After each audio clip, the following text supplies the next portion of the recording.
Nigerians will definitely be on the edge of their seats tomorrow as 9 Super Eagles battle the indomitable Lions of Cameroon. Nyota has more on Sports News.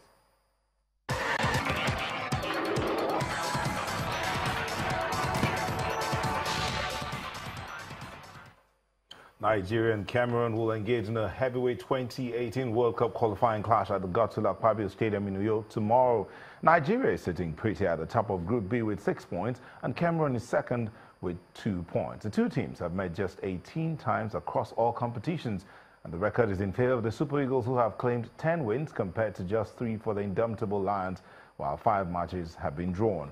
Egyptian referee Gerd Grisha will take charge of the game, scheduled to hold at 5 p.m. Nigerian time. A Nigerian striker Kelechi Nwakali has finally linked up with his Holland teammates after flying out today to his new club.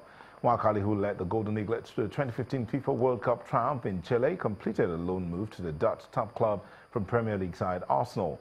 Like last season, the 18-year-old midfielder was loaned out to another Dutch club where he spent the 2016-2017 season. And Chelsea are set to complete the signing of Leicester City's Riyad Mahrez after seeing off competition from Barcelona and Arsenal. The 26-year-old was given permission to leave Algeria's training camp last night to resolve his future. Mahrez moves to Stamford Bridge and will be seen as a real coup for Chelsea, who would be linked up with former teammate N'Golo Kante. And Tottenham Hotspurs has completed the signing of Ivorian right back Sergei Aurier for a fee believed to be around the region of £23 million. The 24-year-old, who joins from PSG, has signed a 5-year contract and arrives as a replacement for Kyle Walker. Aurier has represented his Côte d'Ivoire 40 times, including 3 appearances at the 2014 World Cup. He was selected in the 2015 Africa Cup of Nations team that lifted the trophy for Côte d'Ivoire. And Breton Chris Froome crashed twice and saw his lead cut by 20 seconds in the Tour of Spain as Tomasz Marzinski claimed a solo victory on stage 12. The team Sky Rider fell on the downhill section in the last 6 kilometers of the 160.1 kilometer route.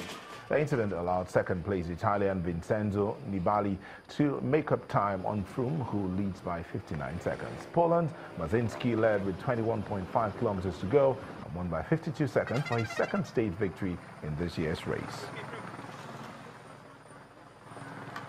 And finally, Thailand has signed a 3-year contract to bring MotoGP race to the country from 2018. Dorna Sports Chief Executive Officer Carmelo Ezpeleta sealed the deal in Bangkok today. Dates have not been allocated, but the Thailand race will take place at the Buriram circuit, northeast of Bangkok. This will bring the number of MotoGP rounds from 2018 to 19. And that's it on Sports News. Melinda will be back with the rest of the news at 10 shortly.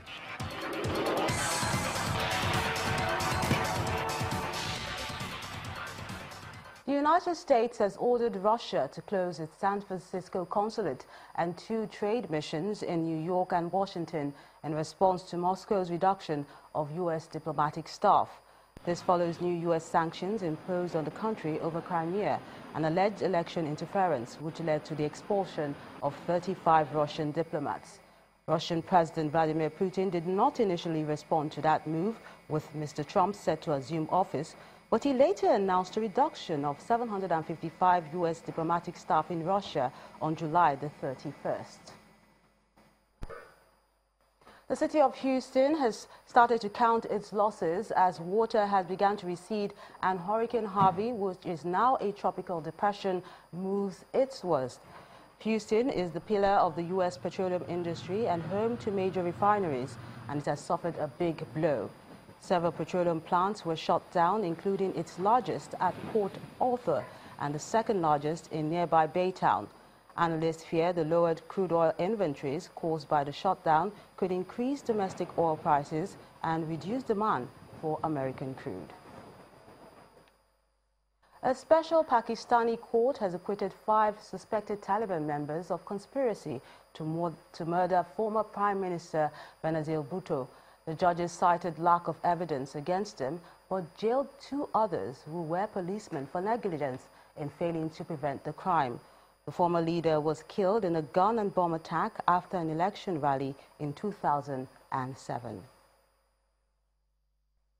In Mumbai, at least 11 people have died as rescuers still search for others who are trapped after a 6-story building collapsed in India's financial capital. The National Disaster Response Agency says ambulances, fire engines and members of the relief force are working at the site to rescue victims.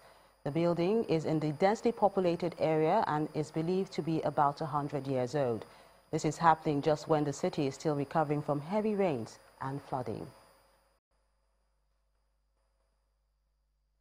And the main news again. President Muhammadu Buhari has charged Nigerians to rise against all odds and remain united. The president gave this charge in his Salah message, where he also thanked all Nigerians who prayed for his recovery.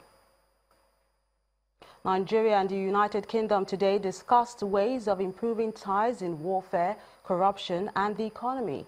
This was discussed during a meeting between the Vice President, Professor Yemi Osinbajo, and the visiting UK Foreign Secretary, Boris Johnson, in Abuja. And the United States has ordered Russia to close its San Francisco consulate and 2 other annexes over what it calls unwarranted Russian action. And that's the news at 10 to 9. Thank you so much for watching. I'm Melinda Akinwumi.